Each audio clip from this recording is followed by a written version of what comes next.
Talvez um dos animaizinhos mais famosos de todos os materiais didáticos de biologia de ensino médio seja a planária.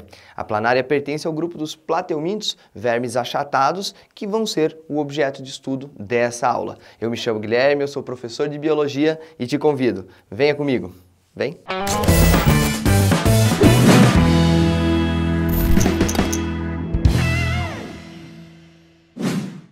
Vamos então, meus queridos, tratar dos plateumintes. Quem são os plateumintes ou plateumintos? Plateus do grego quer dizer achatado e helmintes quer dizer verme. O que é um verme, prof? Olha só, verme é um animal invertebrado que não possui apêndices locomotores, mas que tem o comprimento do corpo maior que a espessura e que se locomove por deformações do seu corpinho. Tipo uma cobra, professor? Não, a cobra é um animal vertebrado. Eu estou falando de um animal tipo uma minhoca, tipo uma lombriga, tipo uma planária, tipo uma tênia, um esquistossoma e uma facíola. Esses, planária, tênia, esquistossoma e facíola, são os principais representantes do grupo dos plateumintos, os vermes achatados. Existe muita coisa dentro desse grupo importante, características que inclusive são muito nítidas no nosso organismo e que começam a aparecer lá no terceiro grupo da nossa escala zoológica. Então, vamos comigo aí, vamos dar atenção a cada um desses tópicos importantes que vocês têm no quadro. Primeira característica importante, plateumintos são seres triblásticos. A gente estuda lá na embriologia, você deve ter assistido essas aulas já, que durante o evento de desenvolvimento embrionário, nós temos uma etapa chamada de gástrula. A gástrula é marcada pela formação de uma cavidade digestiva e de folhetos embrionários. Nós tínhamos lá nos quinidários um folheto externo, chamado de ectoderme, um folheto interno, chamado de gastroderme, e na verdade era uma endoderme que se diferencia em gastroderme.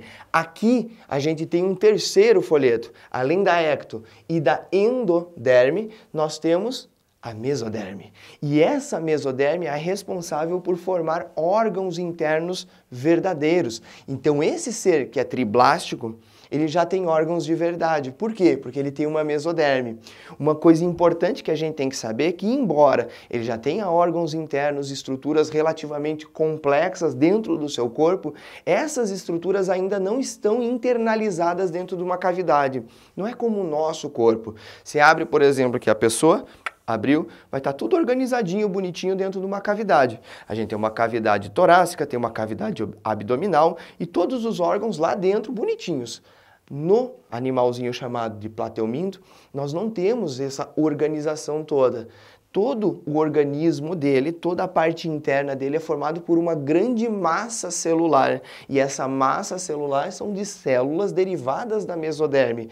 Essa massa não chega a formar uma cavidade interna com tudo organizado. Então, esse ser, embora tenha órgãos, ainda não possui uma cavidade visceral. Ele é chamado de acelomado. A no grego você sabe que é uma negação e o celoma é uma cavidade. Então, ele não possui a cavidade visceral. É o primeiro animal com órgãos, mas ainda acelomado.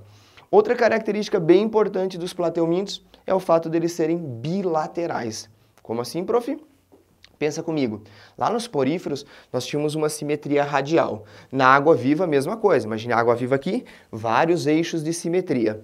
No caso dos plateumintos, eles são parecidos com a gente. Na verdade, a gente é parecido com eles. Nós somos seres bilaterais. Nós temos um eixo de simetria apenas que divide o corpo em duas metades relativamente iguais ou muito parecidas. Isso é uma simetria bilateral. Só que por trás dessa simetria vem muita coisa importante. No momento que um ser se torna bilateral, ele permite uma regionalização do corpo. Por exemplo, pega a água-viva. A água-viva não tinha cabeça, não tinha cauda. A água-viva não tinha lado esquerdo ou direito do organismo, porque ela é um animal redondo, né? Como é que a gente vai definir o que é a esquerda e o que é a direita de uma água-viva? A partir do momento que a gente tem a simetria bilateral, isso se torna possível. A gente tem a regionalização do corpo. Como assim, prof? A gente separa o corpo de um animal bilateral em 4 regiões. A região anterior, que normalmente a gente vai ter a boca, vai ter a cabeça. A região posterior é o que vem depois, normalmente com ânus. Esse ser ainda não possui ânus, tá? A gente vai comentar isso daqui a pouco. Mas a gente, além dessas duas regiões, anterior e posterior, tem a região da barriga, do peito, chamada de região ventral, e a região das costas, que seria a região dorsal. Então, esse animalzinho chamado de planária já tem região anterior, posterior, ventral e dorsal. É uma regionalização do corpo e isso permite individualizar algumas características importantes em determinadas regiões. E a primeira região dessa que tem essa individualização é a região anterior. Na região anterior a gente tem a cabeça. Surge um fenômeno chamado de cefalização do corpo, ou seja, o surgimento de uma cabeça. O que é a sua cabeça? É um local onde você tem o sistema nervoso central e um painel sensitivo. Como assim, prof? Pensa o seguinte, nós temos 5 sentidos. O tato, o olfato, o paladar, a visão e a audição. Desses 5 sentidos, gente, olha só, visão fica na cabeça, a audição fica na cabeça, o paladar fica na cabeça, o olfato também fica na cabeça. É um painel sensitivo. O tato fica na cabeça e em outras regiões também. Mas tirando o tato, todos os outros sentidos são exclusividades da sua cabeça. A sua cabeça é um painel sensorial e isso já aparece aqui nesses seres muito simplificados chamados de plateumintos. Então guarde essa informação, a cefalização é super importante. Que mais, prof? Última característica, pessoal, a gente tinha estudado os seres como os poríferos que eram sésseis. Lá nos quinidários nós tínhamos alguns representantes sésseis também, mas uma grande quantidade de seres de vida livre. E aqui surgem os seres, além de terem vida livre, os seres parasitas. Então a gente vai inclusive tratar desses parasitas na nossa próxima aula. Na próxima aula eu quero falar com vocês a respeito de tênia, de esquistossoma e de fascíola. É um assunto de parasitoses. Nós vamos falar de verminoses, doenças causadas por vermes. Beleza? Agora vamos para o nosso desenho, que esse sim é super, super importante e nos revela muita informação relevante dentro do nosso estudo. Então eu desenhei para vocês aqui uma planária, tá? Aqui está a planária e essa planária, ó, ela tem um eixo de simetria. Coloquei aqui para vocês que ela tem uma simetria bilateral. Nesse sentido, ela vai ter uma região anterior, uma região posterior, as costas dela região dorsal e a barriga dela região ventral. É aquela regionalização do corpo que eu já falei. O que surge de bem chamativo nesse animal chamado de planária? O que? A cabeça. Ela tem uma cefalização. Nessa cabeça, a gente tem estruturas chamadas de ocelos. Já deve ter visto isso em material didático. Eles são muito famosos, são 2 olhinhos assim, né? Às vezes você pensa, é um pouco estrábica a planária, né, professor? Sim, ela tem uma manchinha voltada para o interior, ela é meio estrábica sim. Agora, cuidado, essas estruturas não são olhos, elas são ocelos. E qual a diferença, professor, de um olho para um ocelo? O olho, como o meu, como o seu, ele forma visão, ok? O ocelo não. O ocelo simplesmente é uma estrutura fotorreceptora.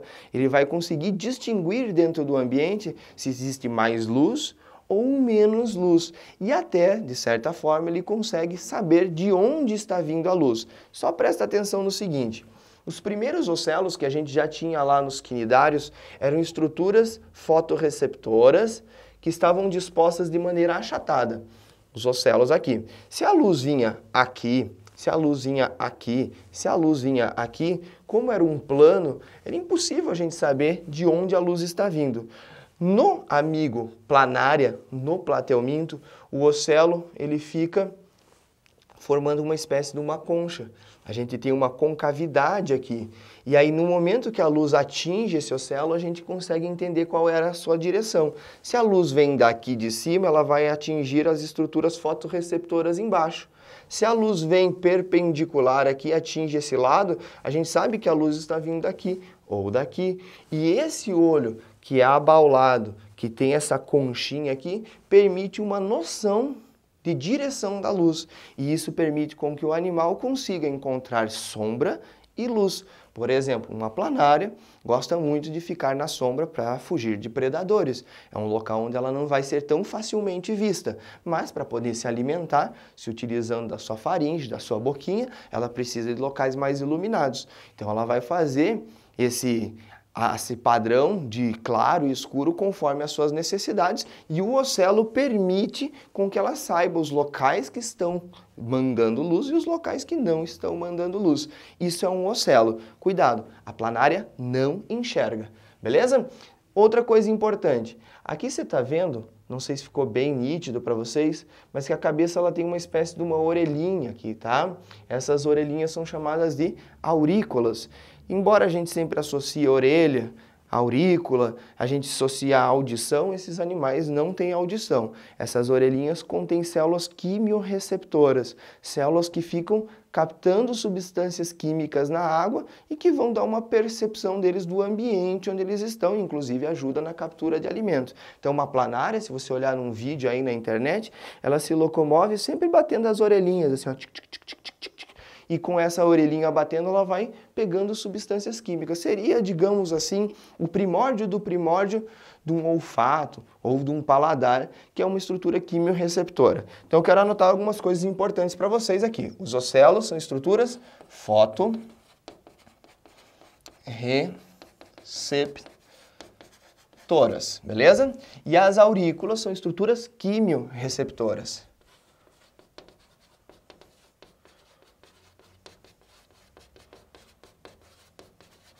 Muito bem.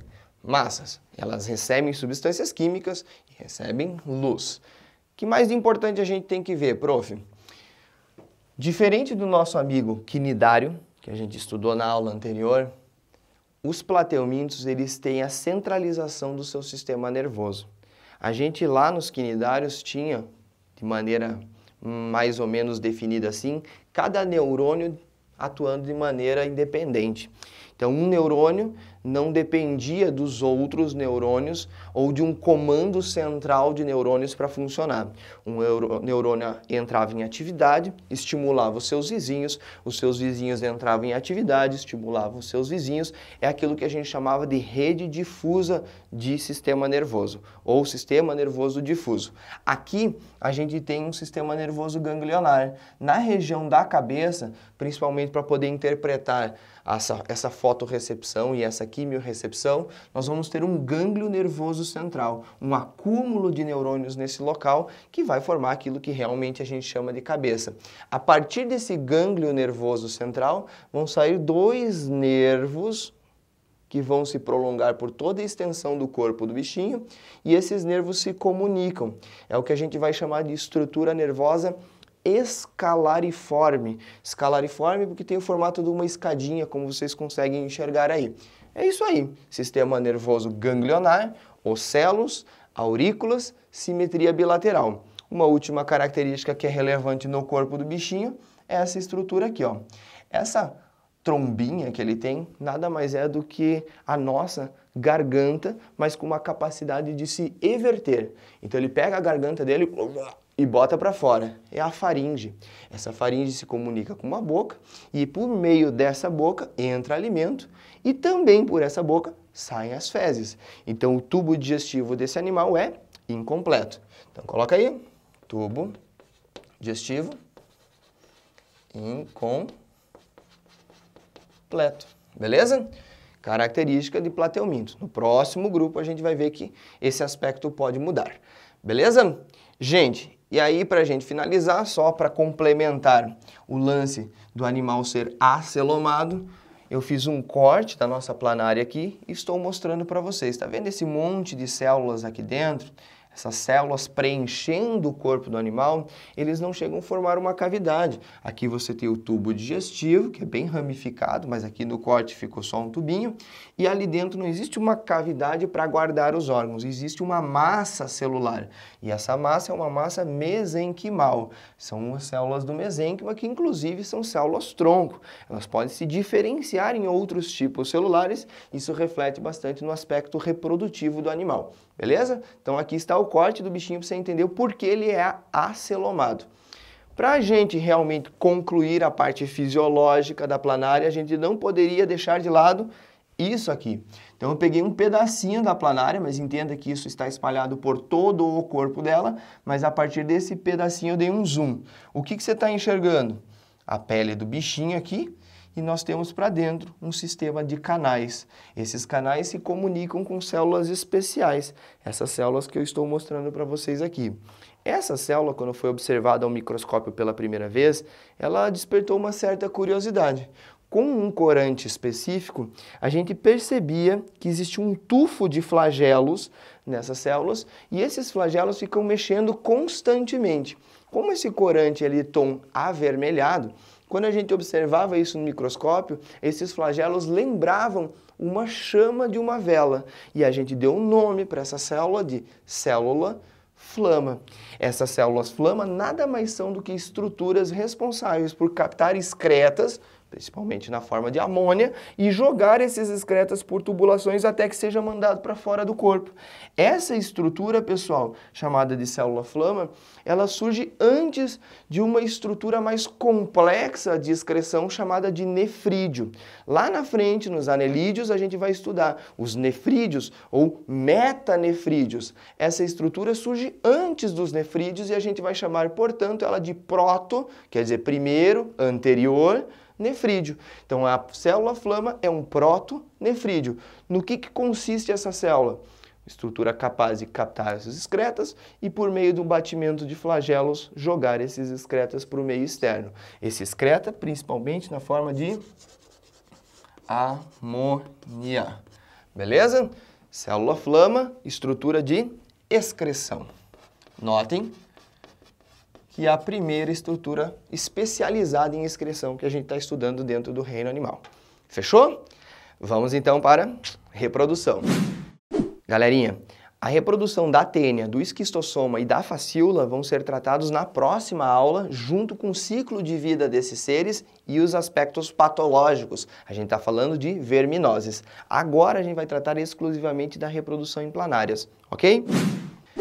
A reprodução nas planárias ela ainda é muito simples. Isso se deve, obviamente, a uma capacidade regenerativa que o ser tem em função desse mesênquima. Lembre-se que esse mesênquima é originado da mesoderme, que é um folheto embrionário. Essas células são praticamente indiferenciadas e podem se diferenciar em outros tipos celulares. São células-tronco genuínas. Se você tem um corpo todo preenchido por células-tronco, é óbvio que a capacidade desse ser se regenerar é muito maior. Então, se eu pegar uma planária e cortar ao meio, ou se eu cortar em 3 pedaços, ou se eu cortar em 4 pedaços, ela vai se regenerar formando novas planarinhas. Um detalhe importante que a gente tem dentro desse grupo é que a planária, se estiver em situação favorável, se o ambiente não estiver exercendo uma pressão seletiva muito intensa, isso quer dizer, se ela tiver alimento, se ela não tiver muito predador, muito parasita, ela mesma consegue se estrangular e virar 2 planárias. É uma reprodução por regeneração, mas de maneira ativa. Ela se lacera e depois vira 2 planarinhas. Então vamos colocar que a reprodução assexuada é por regeneração, que pode ser ativa, quando ela mesma se corta, ou passiva, quando acidentalmente ela é cortada ao meio. Beleza? Aí nós temos a reprodução sexuada. Essa reprodução sexuada envolve um acasalamento, aquilo que a gente vai chamar na biologia de cópula. Então, esses seres copulam. Cópula. Perfeito? E o que a gente tem que saber a respeito dessa cópula, prof?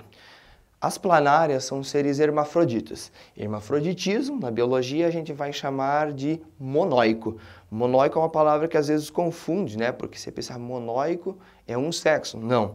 Monóico quer dizer uma casa. Quer dizer que é um ser com os 2 sexos. Diferente do dioico, que são 2 casinhas. Então, um ser tem um sexo, o outro ser tem o outro. Aqui são seres monóicos. Mas, embora sejam monóicos, eles precisam de uma reprodução cruzada, uma fecundação cruzada. Então vamos colocar isso aí, ó. Reprodução sexuada com seres monóicos de fecundação cruzada. Isso quer dizer que não tem autofecundação, não na planária.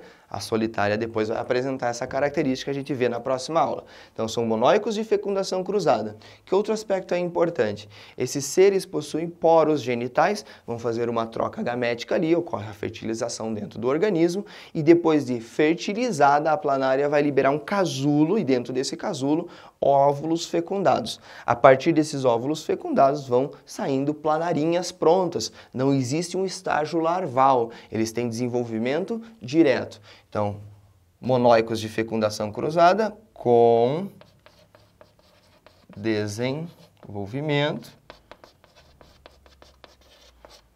direto. Easy, né?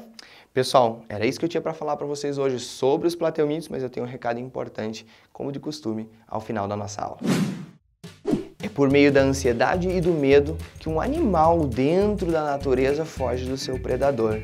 Quando, por exemplo, um gnu lá na África está bebendo água, suas orelhinhas estão em pé, escutando tudo que tem ao seu redor, e mesmo o mínimo movimento pode fazer esse animal sair em disparada.